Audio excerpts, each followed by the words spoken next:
افغانستان دی او ما سره په لاس کې 1.5 افغانۍ دي چې 2.1 ډالر ترې جوړیږي. راځي وګورو په افغانستان کې په دې 1.5 روپۍ موږ یو ورځ ژوند کولی شو او همدغه خواړه چې تاسو ګورئ خوړلی شو که نه.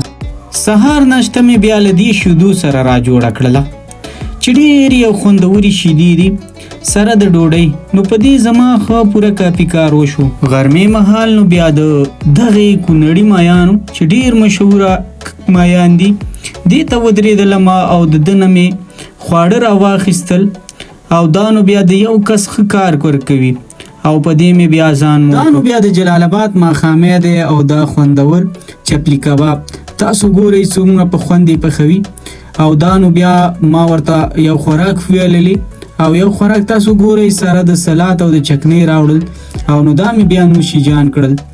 ښه په خوند مې وخوړل خو تاسو ګورئ بیا هم ما سره 1.0 افغانۍ پاتې شوې د 1.5 روپو نه. نو ستاسو که دا ویډیو خوښه شوې به پای کې ووایئ چې په دې 1.0 افغانۍ څه وکړو.